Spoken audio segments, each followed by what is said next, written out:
Quero convidar a todos para a leitura do Evangelho. Quem está no templo, por gentileza, os convido a ouvir em pé. Lucas capítulo 5.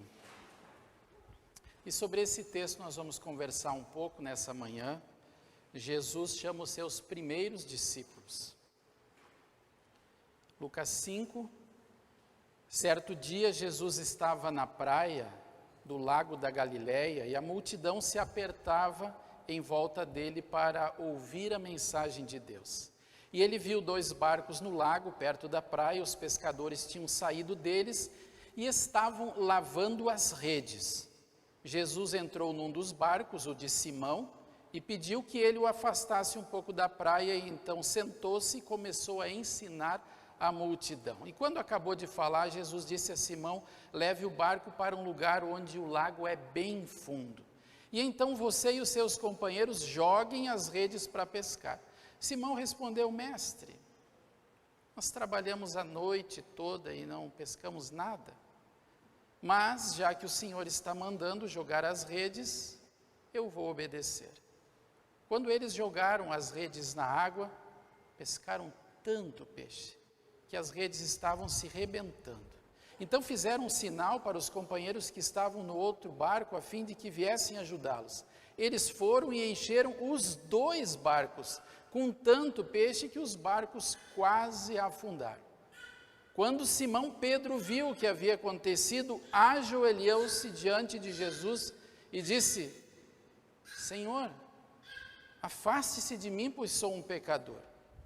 Simão e os outros que estavam com ele ficaram admirados com a quantidade de peixe que haviam apanhado. Tiago e João, filhos de Zebedeu, que eram companheiros de Simão, também ficaram muito admirados. Então Jesus disse a Simão: não tenha medo, de agora em diante você vai pescar gente. Eles arrastaram os barcos para a praia, deixaram tudo e seguiram Jesus. Feche os seus olhos. Querido Deus e Pai, a Tua palavra é semente, Tu és semeador, o nosso coração é a terra e por isso pedimos: semeia, Senhor. E continua nos lembrando das verdades da Tua palavra, principalmente que Tu és o mesmo ontem, hoje e eternamente. E se Tu nos pedes algo, Tu tens sempre um plano bom com a nossa vida. Em nome de Jesus, Pai, que o Teu Santo Espírito esteja abrindo os nossos olhos, os nossos ouvidos e o nosso coração para a Tua vontade, hoje e sempre. Por Jesus. Amém. Podem se sentar.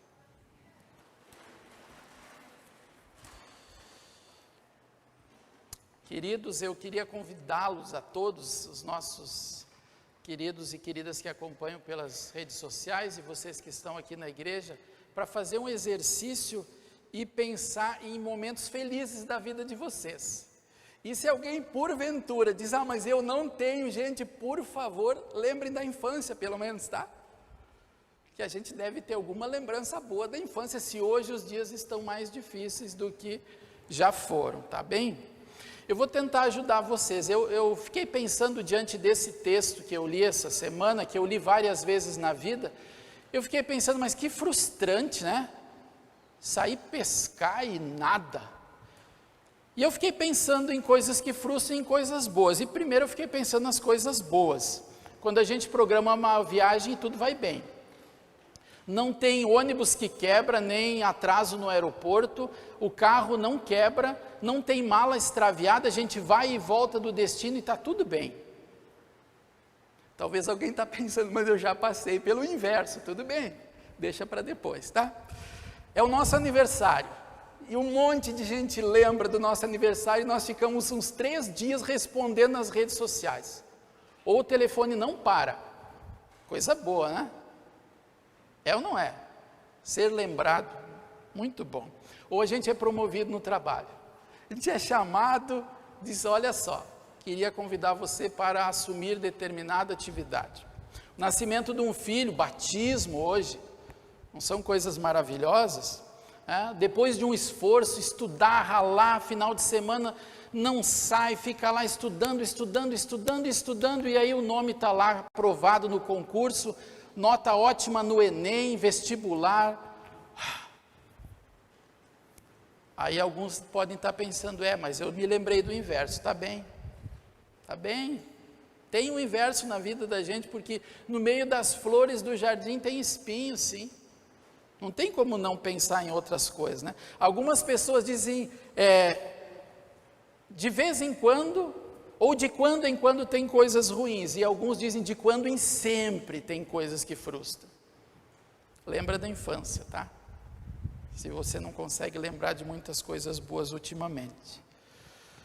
Frustrações. Eu trabalhei quase 10 anos dentro de hospital, e eu me lembro de acompanhar famílias na porta de UTI, e a gente entrava e saía uma semana, um mês, 2 meses, vários meses, e de repente vinha aquela notícia, apesar de todo o tratamento, de todos os medicamentos, vinha aquela notícia triste que, do ponto de vista humano, não tinha mais o que fazer e acontecia um óbito. Ou, uma coisa frustrante, talvez já aconteceu com vocês, a gente se esforça para comprar uma casa, um apartamento, um veículo, um eletroeletrônico, um pacote de viagem, a gente entra numa roubada, ser enganado assim, ou como hoje tem tanto golpe aí de redes sociais, né? Ainda antes de ontem tinha uma amiga vendendo todos os móveis da casa, uma tentação, e não era amiga vendendo móvel nenhum. Frustra, né? E pessoas entraram nisso, como a gente pode entrar em tantas outras vezes. Ou, frustração, a gente se decepciona com a vida, pode ser no ambiente de trabalho, quando alguém quer subir e nos usa como degrau. Pode ser num relacionamento quando dá errado e nós nos frustramos, né? Ou para quem gosta de esporte, eu me lembro que o meu time, há pouco tempo atrás, no último lance, fez o gol e não valeu, e fez uns 2 gols lá naquela partida final, da última rodada do Campeonato Brasileiro, para quem gosta de futebol. Fez e não conseguiu fazer um gol e ficou no empate e perdeu de ser campeão. Frustra. E quando eu estava lendo esse texto daqui, eu me lembrei de 1992, que foi o ano do meu estágio, numa cidade chamada Três Coroas, no pé da Serra Gaúcha, bem pertinho de Gramado. E eu estava lá, a igreja estava cheia, acho que foi minha primeira mensagem do estágio. Pastor na época era o pastor Egon Koperek, meu orientador, pastor que foi presidente nacional da nossa denominação, e estava lá toda a liderança, a igreja lotada, primeira mensagem do estagiário. E era sobre esse texto aqui de Lucas capítulo 5, e eu estava, tem um púlpito parecido aqui, mesma localização, e quando eu começo a falar, vem um vento, e eu costumo escrever minhas reflexões num papel, veio um vento e pegou minha mensagem e jogou embaixo do banco lá. Eu digo, meu Deus, aí tinha um senhor, nunca esqueço o nome dele, seu Ivo pegou a mensagem, gentilmente caminhou e me entregou. Eu disse, obrigado Deus, porque tem o seu Ivo aqui na igreja. Sabe que alegria e frustração e alegria é coisa antiga e é coisa atual, né, gente? No texto aqui de Lucas 5, estão lá, diz a partir do primeiro versículo, né? Estão lá, os discípulos tentaram a noite toda pescar, versículo 2 diz que eles estavam lavando as redes, não pescaram nada, e ficar lavando as redes, não pescar nada.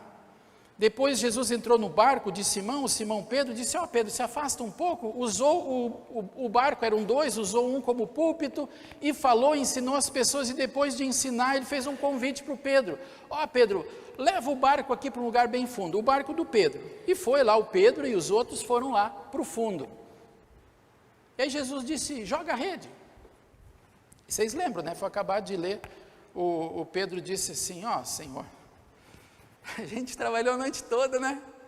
Jesus. E agora é meio-dia, nem uma hora boa para pescar, né? Quem era daquela região sabia, meio-dia, naquele lugar não dava peixe. Aí Deus gosta de surpreender, dizer, quando vocês não esperam nada, deixa comigo. E aí a surpresa, Jesus nem disse, direita para a rede, nem esquerda, ele disse, joga aqui. E eles jogaram. E aí quando eles começam a puxar as redes, eles sentem o peso, e eles percebem, olha, aqui está acontecendo algo grandioso.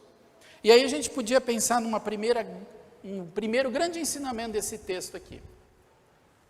Essa pesca maravilhosa aconteceu porque o Pedro não teimou. Ele não ficou lá, ele disse, até começou, Senhor, a gente tentou a noite toda. Mas ele disse, já que o Senhor está mandando, a gente vai obedecer. E talvez isso podia ser, se a gente só saísse com isso aqui hoje da igreja, a pesca maravilhosa só aconteceu porque eles obedeceram. O que Jesus disse, façam isso. Talvez uma pergunta que a gente podia fazer para nós, quantas vezes na vida nós vivemos frustrações porque Deus tinha dito A e a gente pensou, acho que Deus não está sabendo direito como eu vou aqui. Vamos adiante no texto. Primeiro ensinamento então, a pesca maravilhosa aconteceu porque eles obedeceram. Vocês viram que eles começaram a puxar e viram, não vai dar certo, um barco não chega. Chamaram os outros, o outro barco que estava na praia, e os outros imediatamente vieram e encheram os 2 barcos. Aí nós poderíamos pensar uma segunda grande coisa importante, que a pesca maravilhosa, além de que ela tenha acontecido porque eles obedeceram a palavra, porque houve um trabalho em equipe, porque senão afundava aquele barco, iam perder tudo. Um dia num mural de um hospital eu li o seguinte, nunca mais esqueci dessa frase, lá pelo ano 2010, 2011, talento vence jogos, mas é só trabalho em equipe que vence um campeonato. E se nós pensássemos isso na nossa vida em família, no nosso trabalho e na vida da igreja, nós precisamos de talentos individuais e nós precisamos de equipe. Se vocês acompanhar a continuidade da reflexão, vocês vão ver a importância da equipe. Pesca maravilhosa acontece porque eles obedecem Jesus, a pesca maravilhosa acontece porque tem um trabalho em equipe. E eu pensei numa coisa que eu nunca tinha pensado essa semana, e eu li tantas vezes esse texto na minha vida, mas eu não tinha pensado nisso daqui. O que me chamou a atenção essa semana, porque o Pedro, eles vão lá no fundo e jogam. Tinham ido à noite, frustração. Estão lá com Jesus e acontece isso. O mar não era o mesmo? Mar da Galileia, o lago de Genezaré, a mesma coisa. Não era o mesmo? Não era o mesmo barco? Não era a mesma rede? Não eram os mesmos discípulos? Por que acontece? Tem uma diferença. Jesus está ali agora. Vocês estão vendo? Quantas vezes na nossa vida a gente pensa, mas não, e Jesus diz, mas eu estou com você.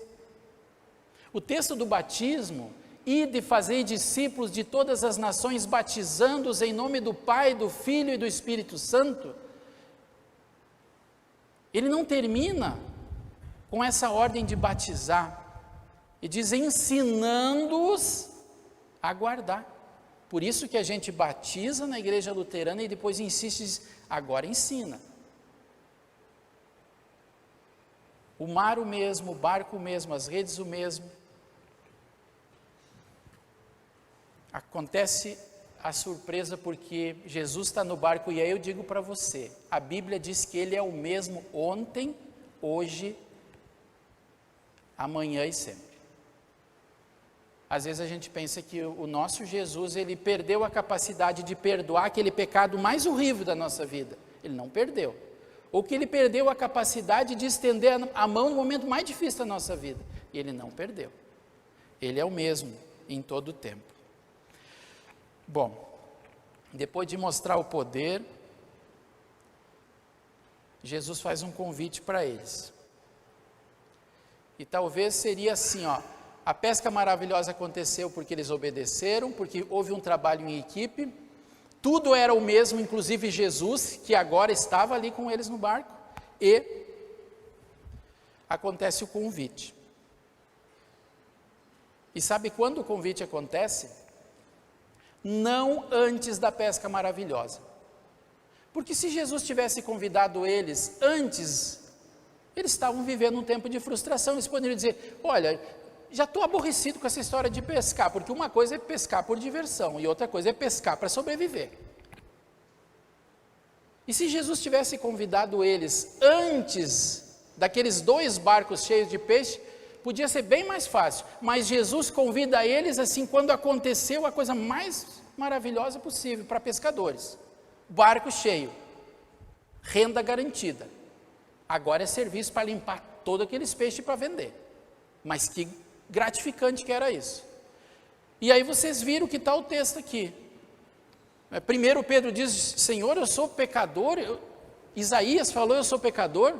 E a gente diz a mesma coisa: Senhor, quem sou eu para o Senhor contar comigo? Isaías, Pedro, os discípulos, quem sou eu? E Deus sabe, você é pecador, eu sou pecador. E Deus convida pecadores, os piores do mundo. De agora em diante você vai ser pescador de gente, não tenha medo. De agora em diante você vai pescar gente. Eles arrastaram os barcos para a praia, cheio de peixe, deixaram tudo e seguiram Jesus. E aí eu digo, quando está tudo errado, seguir Jesus é uma coisa. Agora quando está tudo certo, quando a conta bancária está maravilhosa, quando a saúde está jóia, quando o casamento está excelente, seguir Jesus,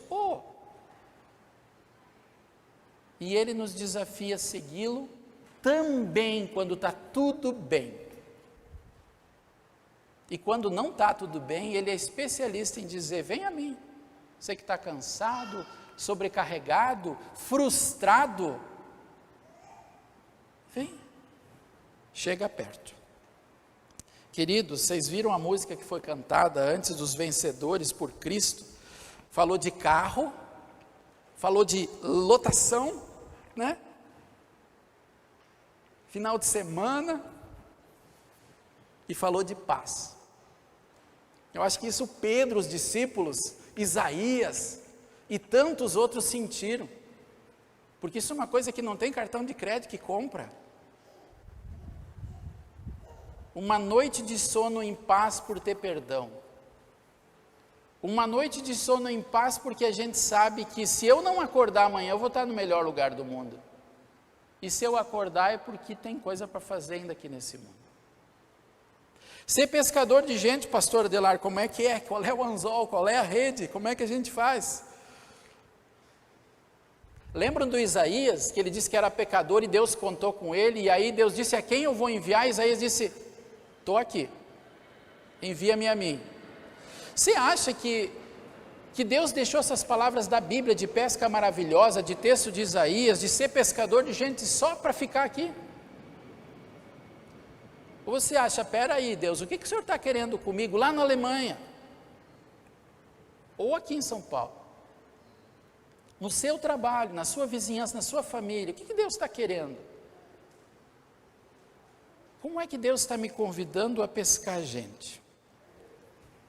Sabe que pescar gente é dar a oportunidade de alguém conhecer o mesmo Jesus que eu conheço, que me consola, que me ama, que me perdoa. Esse amor maravilhoso que foi cantado nessa última canção aqui.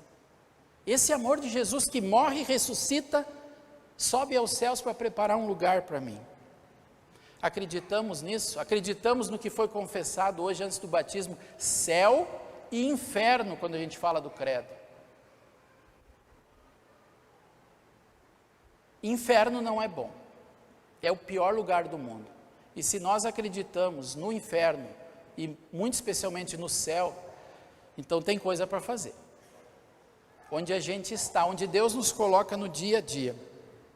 Por isso, da frustração para a ação. Do que estava tudo errado para ser pescador de gente. E vocês sabem o que Pedro, Tiago e João fizeram, né? A gente está aqui hoje porque tem o dedo de Pedro, Tiago e João, que levaram adiante a missão dada por Cristo Jesus. Um ex-presidente da nossa igreja, pastor Leopoldo Raimann, nunca esqueci, numa mensagem que ele começou dizendo assim, fazer missão é fazer alguém feliz. Eu repito, fazer missão é fazer alguém feliz. Trazer um filho ao batismo, fantástico. Convidar alguém, por que a vergonha? Se eu acredito que aqui tem perdão e vida eterna, eu preciso oferecer isso para as outras pessoas. Perdão e vida eterna em Cristo Jesus. Romanos capítulo 10 diz que a fé ela vem pela pregação, e a pregação a respeito de Cristo. Então você pode convidar alguém para ouvir a pregação. Você pode dar um presente, tem um monte de livretos lá na saída da igreja, pega um, escolhe um título, pega dois, pega três, vamos esvaziar aquilo que tem lá e vamos dar de presente. Aqui tem uns livros de meditações, para nós darmos de presente para o porteiro do prédio, para a faxineira, para um amigo que a gente quer ver no céu. Às vezes dar a oportunidade de salvação custa quase nada. Mas custou tanto, como dizia a música que a gente acabou de ouvir, custou o que Jesus fez por nós. Eu finalizo, queridos, pensando assim, eu, Adelar, sou pecador. Ao invés de se afastar de mim, ele me convida. Ao invés de dizer, ele faz assim. João 3,16, eu comecei essa mensagem, o culto, pensando nos versículos da Bíblia, lembram? E eu citei 5 versículos. E talvez o seu preferido não foi nenhum deles, talvez o seu preferido é: eleva os meus olhos para os montes, de onde virá o socorro? Do Senhor que fez o céu, a terra e eu. João 3,16, teve um missionário nosso que foi para a África e aprendeu a língua nativa. E ele ficou anos para poder aprender a língua para falar de Jesus para aqueles nativos. E aí ele falou sobre João 3,16, cada palavrinha, porque Deus amou o mundo de tal maneira que deu o seu filho, falou tudinho. Um monte de gente ouvindo ele, no final da mensagem, uma pessoa, disse: eu quero isso para mim. Eu quero esse Jesus para mim. O Espírito Santo agiu e ele respondeu. Aí o pastor ficou a noite inteira feliz da vida assim: agora eu vou instruir essa pessoa, 10, 12, 15 lições, vou tornar ele um diácono, um líder, vou dar uma instrução grande para ele poder fazer algo pelos outros. No outro dia de manhã, o pastor estava lá lavando o rosto, e o cara com uma mochilinha. Você está indo aonde? Atrás daquelas montanhas. Fazer o quê? Falar de Jesus para aquelas pessoas.